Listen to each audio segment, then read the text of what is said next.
और तीसरा बच्चा मान लिया, तो मैंने इसके लिए, अगर मुझे बोला गया कि किताब खरीदनी है तो मैंने किताब खरीदी। इसके लिए मुझे बोला गया कि आपको पढ़ाई करनी है, मैंने पढ़ाई की। इसके लिए बोला गया कि आपको सूट खरीदना है, खरीदा। इसके लिए मुझे बोला गया कि आपको पूरा ड्रेसअप होना है, तैयार होना है, तो मैं हुआ।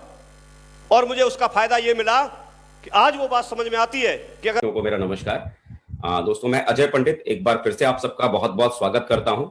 आज साथियों में जिस टॉपिक के साथ मैं आप लोगों से मैं डिस्कस करने यहाँ पर आपके पास में आया हूं, ये टॉपिक है फॉलोअप का, द आर्ट ऑफ फॉलोअप।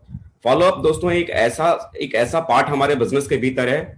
अगर ये फॉलोअप का पार्ट अगर कमजोर रह जाता है तो बहुत सारी चीजें करने के बावजूद भी रिजल्ट हमारे पास में नहीं आ पाते हैं। और एक बार अगर हम ये फॉलोअप करने की कलाकारी को अगर हम सीख लेते हैं तो बिलीव करो, एक बार ये फॉलोअप की करने की कलाकारी को सीखने के बाद ये हमारे बिजनेस को करना बहुत ही ज्यादा आसान हमारे लिए बन जाता है। प्लान दिखाने के बाद जो सबसे महत्वपूर्ण करने वाला जो काम होता है वो फॉलोअप का काम होता है। और एक बार अगर इस कलाकारी को अगर आप सीख लेते हैं, कैसे लोगों को कन्विंस करना है, कैसे आपका कम्युनिकेशन स्किल आपको ठीक करना है, और ये फॉलोअप करने की कलाकारी अगर आपके भीतर अगर डेवलप हो जाती है तो बिलीव करें, लोग आपकी तरफ चुंबक की तरह खींचे चले आएंगे। खाली इसके भीतर एक्सपर्टनेस को खाली हासिल करने की जरूरत होती है।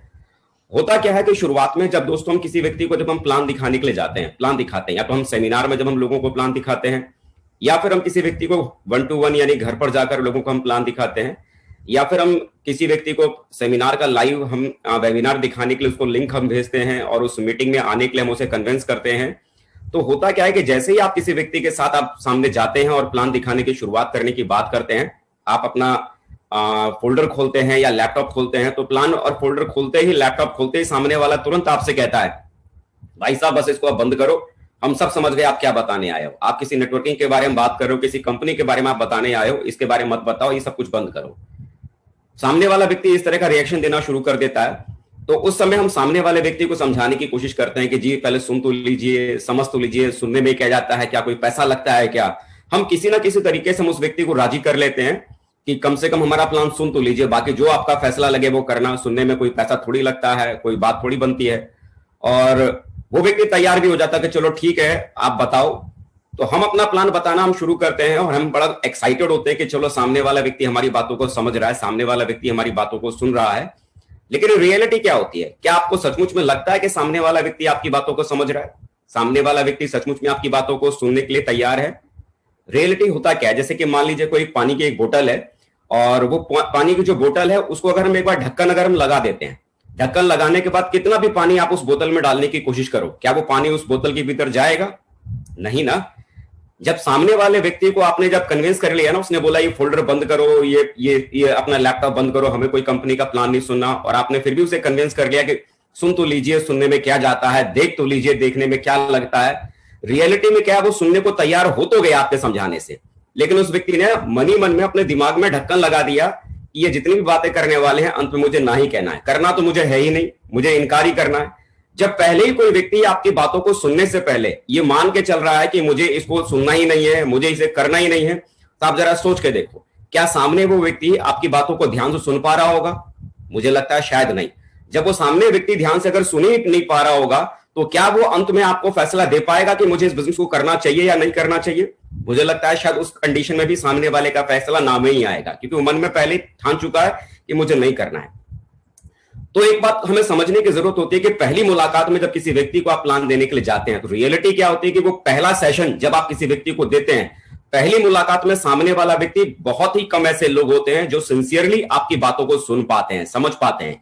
इसीलिए दोस्तों जरूरी क्या होता है कि पहली मुलाकात में हम सामने वाले व्यक्ति को सारी बातों को हम समझा नहीं पाते, सारी बातों को हम बता नहीं पाते। और प्लान देने के बाद भी अक्सर करके लोगों के साथ में क्या होता है कि जब भी वो दोबारा कभी प्लान के बाद दूसरी बार तीसरी बार मिलने के लिए उनके पास जाते हैं तो हर बार वो उनसे एक ही डिस्कस करते हैं, एक ही चर्चा करते हैं, कब जुड़ रहे हो, कब पैकेज ले रहे हो, कौन सा प्रोडक्ट ले रहे हो, कब पैसा दे रहे हो। हम हर बार सिर्फ उनको जुड़ने की बात करते हैं, हर बार हम सिर्फ उनको पैसे की बात करते हैं, लेकिन हम कभी ये समझ नहीं पाते कि सामने वाला व्यक्ति आपके बिजनेस को जुड़े तो जुड़े क्यों, सामने वाला व्यक्ति आपके साथ बिजनेस करना शुरू करे तो करे क्यों। रियलिटी क्या है ना कि आप अगर उस व्यक्ति को जितना सिर्फ पैसे की बात करेंगे, जुड़ने की बात करेंगे, उतना वो आदमी आपको इग्नोर करेगा। सच बात अगर कहा जाए ना, आप कहते हैं कि जी सामने वाला व्यक्ति हमें 10,000 नहीं देता, तो आप गलत सोच रहे हैं। आप जरा सोच के देखिए ना, मार्केट में मोटरसाइकिल के ढेर सारे शोरूम है। अरे लोगों को जब ये पता होता है ना कि मोटरसाइकिल मुझे क्यों खरीदनी है, इसका मुझे क्या फायदा मिलने वाला है, तो साहब लोग 80,000 देकर भी चीजों को खरीद लेते हैं, अगर उस चीज का फायदा उनको पता होता है तब। अगर आपके बिजनेस में जुड़ने का फायदा अगर उस व्यक्ति को अगर समझ में आ जाए कि आपके साथ वो सेफ शॉप बिजनेस का कारोबार शुरू करे, तो इस कारोबार को शुरू करने से उसे क्या फायदा मिल सकता है, तो बिलीव कीजिए जब आदमी 80,000 देकर अपने फायदे की चीज खरीद सकता है, तो 10,000 देकर आपके साथ सेफ शॉप का प्रोडक्ट खरीद कर भी अपनी जिंदगी बदलने की शुरुआत कर सकता है। जरूरत क्या होती है, हमें शुरुआती दौर में एक बार में किसी व्यक्ति को आपके बिजनेस की चीजें समझ में आती नहीं है। फॉलोअप एक ऐसा प्रोसेस होता है, प्लान देखने के बाद कोई व्यक्ति तुरंत निर्णय नहीं ले पाता कि उसे करना चाहिए या नहीं करना चाहिए।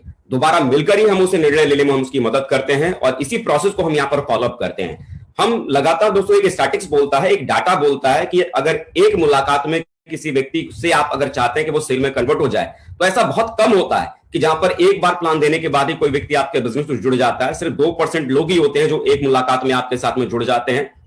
2% दो मुलाकातों में 3% लोग ही आपके बिजनेस में जुड़ते हैं। 3 मुलाकातों में सिर्फ 5% लोग आपके बिजनेस में आते हैं। 4 मुलाकात में सिर्फ 10% लोग आपके बिजनेस में जुड़ते हैं। लेकिन 80% लोग जो आपके बिजनेस में आते हैं वो 5 से 12 मुलाकातों में आपके साथ में जुड़ते हैं। 5 से 12 मुलाकात करने की जरूरत पड़ती है, तब कहीं जाकर 80% लोग हमारे साथ जुड़ते हैं। लेकिन बात आती है, कई बार होता है कि जब हम फॉलोअप करने के लिए हम जाते हैं, तो जितना भी हम जानते हैं कि सेफ शॉप बिजनेस किसी आदमी को क्यों करना चाहिए, हम आधा घंटा, 1 घंटा, 2 घंटा हम उस व्यक्ति के सामने बैठकर हम चाहते हैं कि एक ही दिन में घुट्टी पिलाकर उसको सारी बातें बता डालें कि उसे क्यों बिजनेस को करना चाहिए। लेकिन आप मुझे बताओ, जब आदमी दिमाग का ढक्कन बंद करके बैठा हुआ है, तो आप कितना भी एक दिन में समझाने की कोशिश करोगे, सारी बातें आप समझा पाओगे क्या? इससे कोई फर्क नहीं पड़ता कि आपने कितना अच्छा प्लान दिखाया। अच्छा प्लान देने से रिजल्ट आपके पास में नहीं आते। रिजल्ट जो आपके पास में आते हैं, आप प्लान देने के बाद आप उस व्यक्ति से कितनी बार मुलाकात कर पाए, इस वजह से आपके पास में रिजल्ट आते हैं। अब हर बार जब भी आप उससे मुलाकात करते हैं, तो आप किस टॉपिक पे बात करते हैं? कब पैसा दे रहे हैं, कौन सा पैकेज ले रहे हैं, कब जुड़ रहे हैं? तो इस टॉपिक पर जब भी आप चर्चा करेंगे ना, तो सामने वाला व्यक्ति आपसे चिढ़ना शुरू करेगा। आपको मालूम है कि 12 मुलाकातें करने के बाद ही 80% रिजल्ट आता है। 12 मुलाकातें करने के बाद ही लोग आपके बिजनेस में आते हैं। और रियलिटी भी है, जो भी लोग आज बड़े मुकाम पर जिनको आप देखते हैं, बिलीव कीजिए ये वो लोग हैं जो 1-2 मुलाकात में वो बिजनेस में नहीं आए थे। ये वही लोग हैं जो 12-15 मुलाकातों के बाद ही बिजनेस के भीतर आए थे और आज उन्होंने बहुत बड़ा काम किया है। तो इसका मतलब एक बार में सारी बातें समझाने की कोशिश मत कीजिए। हर बार, हर मुलाकात में उसे एक कारण दीजिए कि उसे सेफ शॉप बिजनेस क्यों जुड़ना है। अगली बार फिर जाइए, एक कारण दीजिए उसे सेफ शॉप बिजनेस क्यों करना है। अगली बार फिर जाइए, उसे एक कारण दीजिए उसे सेफ शॉप बिजनेस क्यों करना है। अगर हर बार आप उसे एक कारण अगर देते रहेंगे कि उसे सेफ शॉप बिजनेस क्यों करना है, एक दिन में सारी घुट्टी पिलाने की कोशिश मत कीजिए। आपको पता है 12 मुलाकात मुझे उससे करनी है, तो हर 12 मुलाकातों में मैं किस किस टॉपिक पे उससे बात करूंगा, किस बारे में चर्चा करूंगा, वो पहले से ही तय कर लीजिए। और तय करने के बाद उसी हिसाब से आप लोगों से बात करने की शुरुआत कीजिए। आप देखेंगे कि 12 मुलाकातों में जब जब आप किसी किसी टॉपिक पे आप बात करेंगे, कोई ना कोई उन 12 मुलाकात में ऐसी बात होगी जो उसके दिल को लगेगी और सामने वाला व्यक्ति आपके बिजनेस के भीतर जुड़ने की शुरुआत करेगा। लेकिन इस बात का जरूर ध्यान रखना है कि आपकी मुलाकात का गैप का अंतर बहुत ज्यादा नहीं होना चाहिए। अगर आप किसी व्यक्ति की अगर आप पहले 24 घंटे में फॉलोअप करते हैं, तो आपको 90% चांस है कि वो व्यक्ति आपके साथ में जुड़ सकता है। अगर आप 48 घंटे के बाद अगर आप फॉलोअप करते हैं, मतलब दूसरी मुलाकात प्लान देने के बाद जो आप उससे मिलते हैं, अगर 48 घंटे के बाद मिल रहे हैं, तो वो चांस 50% में कन्वर्ट हो जाता है। 50% ही संभावना आपके साथ रहती है कि सामने वाला व्यक्ति आपके बिजनेस में आ सकता है। लेकिन अगर आप 72 घंटे के बाद अगर आप उसका फॉलोअप अगर करते हैं, तो वो व्यक्ति आपके साथ आ भी सकता है और वो व्यक्ति आपके साथ नहीं भी आ सकता है। इसीलिए इस बिजनेस के भीतर कहा जाता है कि प्लान देने के बाद जो अगली मुलाकात का जो समय आप जो निर्धारित करें, 48 घंटे के भीतर ही भीतर दूसरी मुलाकात उस व्यक्ति से जरूर हो जानी चाहिए। उसके बाद की जो अगली मुलाकात, वो भी 48 घंटे के भीतर ही होनी चाहिए। बहुत लंबा गैप नहीं होना चाहिए, बहुत लंबा गैप नहीं होना चाहिए। और एक निश्चित अंतराल के बाद उससे आप मिलते रहिए। अगर कोई व्यक्ति ये भी आपसे कहता है कि चलो 1 सप्ताह बाद आपसे मिलेंगे और फिर बताते हैं, तो इसका मतलब ये नहीं है कि आप 1 सप्ताह तक इंतजार करें। 1 सप्ताह तक अगर आप इंतजार करने में अगर रह जाएंगे, तो एक अच्छा व्यक्ति आपके साथ आपके हाथ से निकल सकता है। उन्होंने 1 सप्ताह बाद मुलाकात करने की बात की है, कोई बात नहीं, लेकिन उसके बाद भी 48 घंटे के बाद आप उनसे फिर से मुलाकात कीजिए, उनसे बात कीजिए। क्योंकि जब आप उनसे मुलाकात करने जाएंगे, आपको देखने के बाद उन्हें पहले ही अंदाजा लग जाएगा कि आप उनसे क्यों मिल रहे हैं। और वहां बैठकर उनसे बिजनेस की चर्चा कीजिए, पैकेज की बात मत कीजिए, पैसे ले की बात मत कीजिए, आप प्रोडक्ट की बात मत कीजिए। बस सेफ शॉप बिजनेस में क्या अच्छा है, क्या उनके मतलब का, उनके काम का है, उसके ऊपर खाली आप डिस्कस कीजिए। लेकिन ये 48 घंटे की दूरी ज्यादा नहीं होनी चाहिए। आज हमारे ग्रेट महागुरुजी श्री विजयपाल सर हमेशा एक बात कहते हैं कि बात करने से बात बनती है। अगर आप लोगों से बात अगर नहीं करते हैं, प्लान देने के बाद अगर आप एक समय के बाद अगर आप लोगों से नहीं मुलाकात करते हैं, एक बार मिलने के बाद आप लोगों को छोड़ देते हैं, तो बहुत अच्छी सेलें आप छोड़ देंगे। लेकिन लगातार अगर आप लोगों से मिलते रहेंगे, लोगों से बात करते रहेंगे, तो विश्वास कीजिए बात करने से बात बनती है। एक बेटी का बाप भी जब किसी लड़के को जब देखता है और देखने के बाद मान लीजिए लड़के की तरफ से कहा गया कि ठीक है हम सोच के बताते हैं। अब एक बात आप मुझे बताओ, जब किसी बेटे के बाप ने बोला कि हम सोच के बताते हैं, तो उस लड़की के बाप को क्या करना चाहिए? इंतजार करना चाहिए। कितने दिन इंतजार करना चाहिए? महीना, 2 महीना? मालूम पड़ा 1 साल बाद वो बेटी का बाप पता करने गया कि भाई उन्होंने भी बताया नहीं, सोच के उन्होंने बताया नहीं, और 1 साल बाद जब उनके घर पे जाता है तो क्या देखता है? उनके घर में तो मुन्ना खेल रहा है। तो मेरे यार इंतजार भी इतना नहीं होना चाहिए कि जहां हम सोच रहे थे कि भाई वो रिजल्ट आना चाहिए, मालूम पड़ा आप इंतजार ही करते रहे साल भर तक कि वो सोच के बताएंगे। मालूम पड़ा उस 1 साल में तो कोई दूसरा व्यक्ति उनको बराबर समझाकर, बिजनेस में लाकर, काम करवाकर उस व्यक्ति को पर्ल तक लेके चला गया। तो इंतजार नहीं करना चाहिए। 24 घंटे के भीतर उस व्यक्ति से हर हाल में मुलाकात करना बहुत जरूरी है। हर हाल में मुलाकात करना जरूरी है। फॉलोअप के भीतर दोस्तों जो आपको कामयाबी मिलती है वो 2 वजह से मिलती है। पहली चीज, आप कितनी बार अपने गेस्ट से मिलते हैं, कितनी बार? 1-2 मुलाकातों में अगर आप गेस्ट को अगर छोड़ देते हैं कि नहीं मुझे लगता नहीं है वो करेगा, तो इसका मतलब आप बिलीव कीजिए आने वाले कल के बहुत बड़े बड़े डायमंड्स को आप अपनी टीम में खोते चले जाएंगे। क्योंकि अच्छे लोग 1-2 मुलाकातों में बिजनेस के भीतर नहीं आते, क्योंकि 1-2 मुलाकातों में चीजें समझ में नहीं आती हैं। हम और आप भी अगर खुद को अगर देखते हैं तो एक मुलाकात में हम और आप भी नहीं जुड़े थे। और दूसरी जो चीज होती है, आपने कितने गहरे संबंध अपने गेस्ट के साथ बनाए हैं। क्योंकि इस बात को आप समझिए कि कोई भी व्यक्ति कंपनी को पहले ज्वाइन नहीं करता, वो कंपनी को नहीं जानता, वो सबसे पहले आपको देखता है। अगर आप सामने वाले व्यक्ति को आप अगर पसंद आते हैं, आप अगर अच्छे लगते हैं, तो वो आदमी आपके साथ जुड़ना चाहता है। लेकिन आप अगर उस व्यक्ति को अगर पसंद नहीं आते हैं, आप अगर उससे एक अच्छा रिश्ता नहीं बना पाते हैं, तो वो व्यक्ति आपके साथ आगे बिजनेस को लेकर नहीं बढ़ना चाहेगा। ये 2 चीजें जो बड़ा मायने रखती हैं कि आप जितना ज्यादा लोगों से मिलेंगे, जितना ज्यादा आप लोगों से मिलेंगे, उतना अच्छी तरह से वो आपको समझ पाएंगे, आप में उनका इंटरेस्ट जागेगा और धीरे धीरे आप उनको अच्छे लगने लगेंगे। और जिसका नतीजा क्या मिलेगा कि वो आपके साथ बिजनेस करना चाहेंगे, आपके साथ आगे बढ़ना चाहेंगे। तो जरूरी है इस फॉलोअप के भीतर ज्यादा से ज्यादा बार ऐसा मत कीजिए कि एक बार प्लान देने के बाद 1-2 बार मिलने के बाद आप गिव अप कर दीजिए। गिव अप कर देंगे तो आप उनको ना समझ पाएंगे, ना आगे लेके जा पाएंगे। ये 2 चीजों को जरूर आप फोकस करें।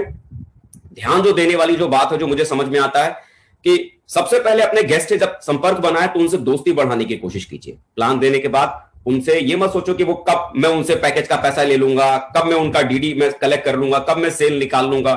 सेल निकालने के चक्कर में रहेंगे तो सिर्फ सेल निकाल पाएंगे। लोगों का दिल जीतना ये बहुत बड़ी बात है। सबसे पहला काम आपको क्या करने की जरूरत है कि उनसे दोस्ती बढ़ाइए।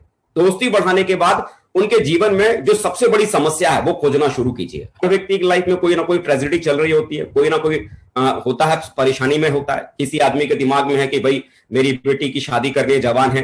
किसी आदमी के दिमाग में रहता है कि मेरे बेटे का करियर सेटल करना है। किसी को लगता है कि भाई मेरे घर में मेरे भाइयों से विवाद चल रहा है, मुझे मेरे लिए कोई घर बनाना है। कोई कुछ और ड्रीम देख रहा होता है। किसी के पास किसी लाइफ में कोई समस्या होती है, किसी के लाइफ में कोई प्रॉब्लम होती है। आपका काम क्या है? जब आप उनसे दोस्ती बढ़ाएंगे, उनसे बात करेंगे, तो धीरे धीरे आपको समझ में आना शुरू होगा कि इस व्यक्ति की जिंदगी में चल क्या रहा है, ये आदमी अपनी जिंदगी में क्या चाह रहा है। और वो चीज अगर आप समझ लेते हैं, उसकी लाइफ की सबसे बड़ी प्रॉब्लम को अगर आप समझ लेते हैं, तो आपका सिर्फ एक ही काम बचता है कि उसकी लाइफ का जो प्रॉब्लम है, उसकी लाइफ की जो समस्या है, उसका इलाज सेफ शॉप से कैसे हो सकता है। उसे आप ढूंढकर उसको वो रास्ता बताइए और उस रास्ते पर आप लेके जाइए। अगर आपने वो विकल्प अगर उस व्यक्ति को बता दिया ना कि जी आप अपने बेटे के करियर के बारे में आप परेशान हैं, चिंता मत करो, और आपने उस व्यक्ति को ये समझाने में अगर आप कामयाब हो गए कैसे सेफ शॉप की वजह से आप अपने बेटे का करियर संवार सकते हैं, अगर आप उस व्यक्ति को ये समझाने में कामयाब हो गए, जो आदमी अपनी बेटी की शादी को लेकर चिंता में है कि कैसे सेफ शॉप की वजह से उसकी बेटी की शादी शानदार तरीके से हो सकती है, अगर वो अपने भविष्य को लेकर चिंता में है तो कैसे सेफ शॉप की वजह से उसका भविष्य अच्छा हो सकता है, अगर ये समझाने में कामयाब हो गए, तो विश्वास कीजिए सामने वाला व्यक्ति ना केवल आपके बिजनेस को ज्वाइन करेगा, बल्कि बहुत ही बड़ा काम वो व्यक्ति करके दिखाएगा। अगर आपने सही तरीके से उसकी समस्या को खोज लिया और उसकी उस समस्या के ऊपर अगर आपने काम करना शुरू कर दिया, उस समस्या के बारे में बात करना शुरू कर दिया।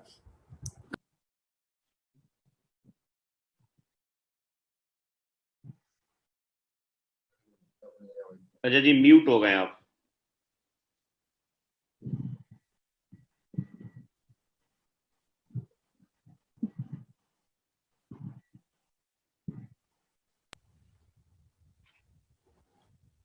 कई बार लोगों में घबराहट होती है कि सर हम लोगों से, मुझे मुलाकात करने में बड़ा डर लगता है, मुझे घबराहट होती है, मैं कैसे लोगों से बात करूं। आप क्यों घबराते हैं लोगों से मुलाकात करने में?